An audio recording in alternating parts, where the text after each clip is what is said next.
Hey there folks, welcome back to another video.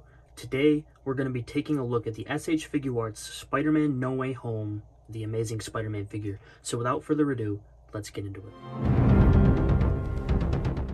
Alright guys, so right off the bat we're going to take a look at the accessories, so let's move this guy right out of the way. As far as your webbing, you get the full array of assortments that we've seen with the previous figures.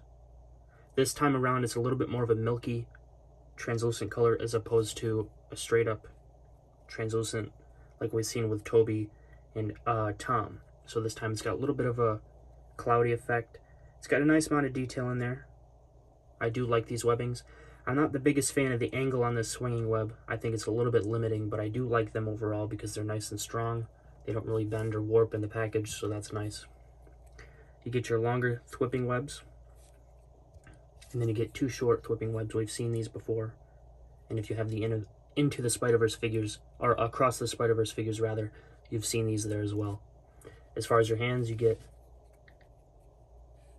two web gripping hands. These are going to double as your fists as well, because unfortunately he does not come packed with fists. So that's unfortunate, but you do get your web gripping hands. You get your dedicated wall crawling hands. Another set of wall crawling hands or open gestured hands. A set of thwip hands. And a set of pointer finger hands. And for your last set of hands, you get the relaxed hands that come on the figure in the package. And then you get your masked head. You don't get an unmasked head, unfortunately, as we all know. But I do have a few alternatives that I'd like to show you guys for that throughout the video. So let's actually take a look. Let's go ahead and take a look at the figure's overall appearance. I think it's very, very sharp. I think that this guy's 100% accurate in terms of his proportions.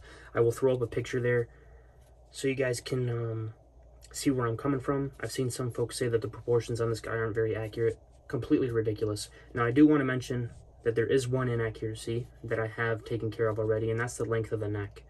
That was really the only thing that was inaccurate before, and I've just pop this head off.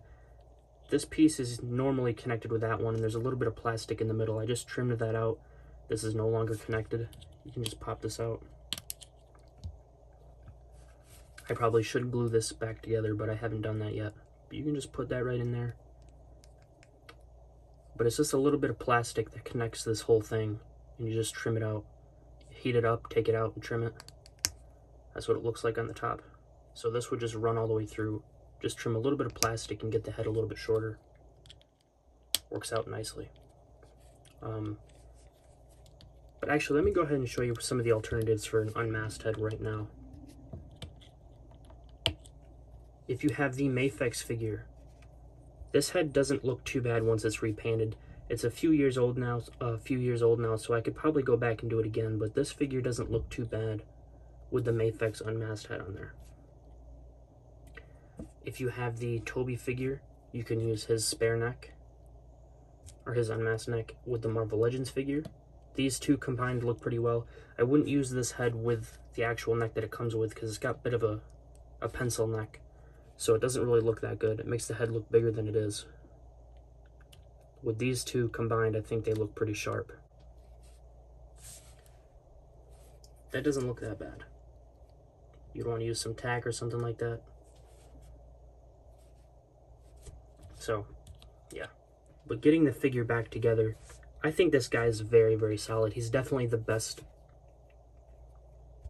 he's the best Andrew Garfield Spider-Man to date, in my opinion. I think that this figure is very strong by itself, but it's a little bit of a stylized look. He's a little bit more muscular. He's got the Mafex firefighter hat on there, which you can put on this one too if you'd like.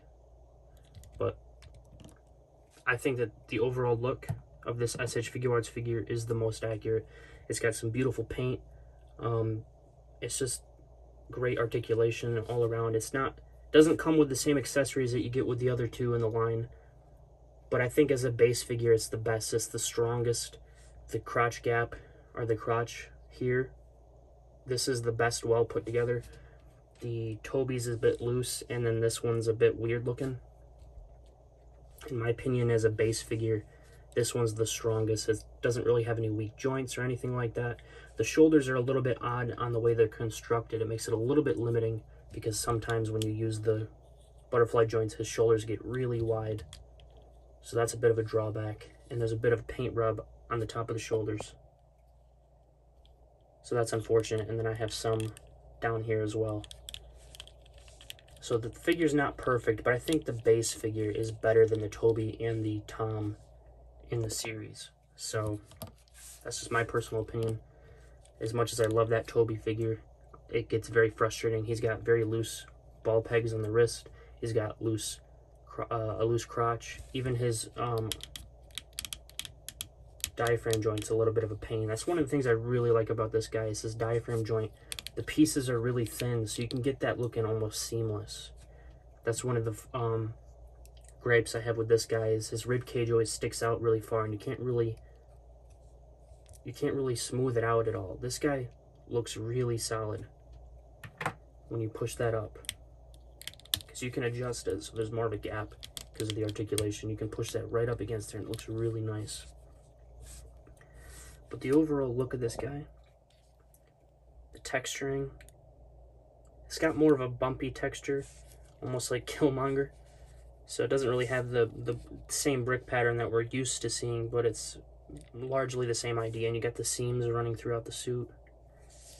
And the way they did the knees is a little bit different. It can look a little odd, the way that that's got the cut across there, but when it's straight up and down, it looks really sharp. You can see the boots have, the webbing on the boots is a little bit curved. Andrew's got kind of a bit of bow-leggedness going on or something. You can see they capture that in the figure here. He doesn't have the proper details at the bottom of his feet, just black soles, but I'm not too worried about that. And I like the arm patterns. It's another thing I have an issue with on this figure is they did a weird thing with the arm pattern. It's like all scrunched up and pulled forward. It's a little bit strange. I appreciate his belt not coming to a point. Andrew's belt doesn't really come to a point. He's got a bit of a strange belt design. Normally, Spider-Man only has 2 web sections running throughout the belt. That's the same with pretty much all of the movies and all of the art styles and stuff. The majority of the time, he's only got 2 sets of webs running throughout the belt. Andrew's got 3 here, and also his belt doesn't come down to a point. It subtly kind of rounds off, whereas like with Andrew or Toby, you've got a very dramatic point at the bottom. So I appreciate the accuracies there, because with the Marvel Legends, again, that comes down to a bit of a point. Not very exaggerated, but it's just a little bit more. So I think that overall the accuracies you get with this figure, they both have black webbing as opposed to like a gunmetal gray color. But I think overall this guy's as accurate as you're going to get. I'm interested to see what the Mafex has to offer this time around. But let's go ahead and take a look at the articulation. You get movement at the base of the neck, and you get a double ball peg at the top of the head. So it allows you to get all kinds of range. You can look up this far. You can look down this far. Get a little bit of gappiness there. With the diaphragm joint, or the butterfly joints, you can get all kinds of rotation right there, and the arms are a bit limiting. They don't even move past horizontal, so that's a bit of unfortunate. I don't even think I ever realized that, honestly. Full rotation in the arms, rotation at the bicep, also a rotation at the forearm, which is nice because that allows you to put the web shooter in position. Double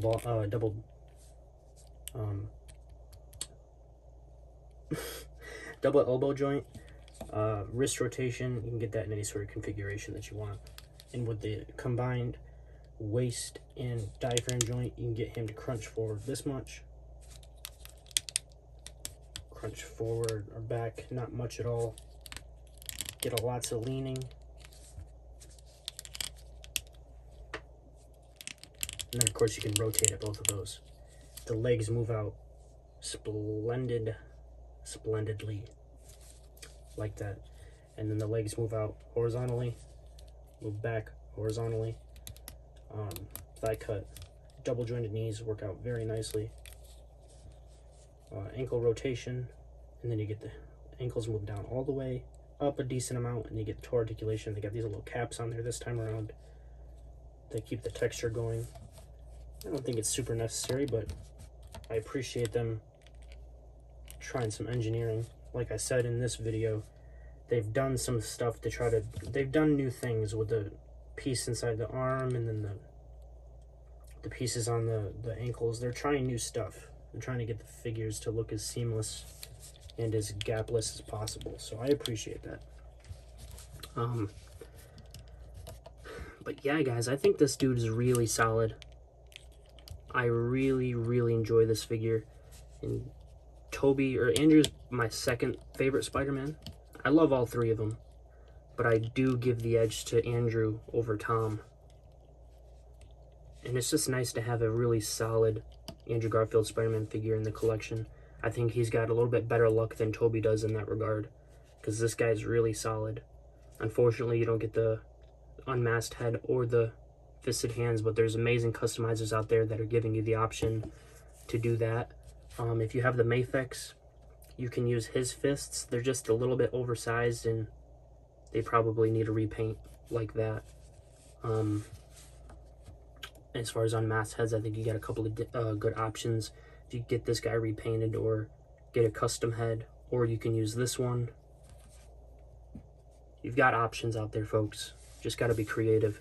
Alright guys, so as far as size comparisons go, here's our first one. Here he is compared to the integrated suit by SH Figuarts, the Final Battle version, and the Tobey Maguire figure.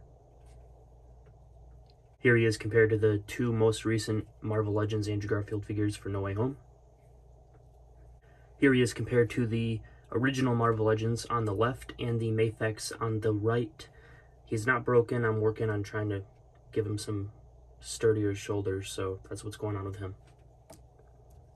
Here he is compared to the Marvel Legends Mary Jane and the Marvel Legends Tobey Maguire. Here he is compared to the Marvel Legends Sandman and Marvel Legends No Way Home Upgraded Suit Spider-Man. Here he is compared to the Marvel Legends Final Swing Suit Spider-Man and the first SH Figuarts Integrated Suit Spider-Man. And for two of my favorites, here he is compared to the Mezco Homemade Suit Spider-Man and the Sentinel Peter B. Parker. Alright guys, I hope you guys enjoyed the video. If you did, hit the like button, subscribe, and notification bell. All that would be greatly appreciated if you decide to do so. And of course, until next time, true believers.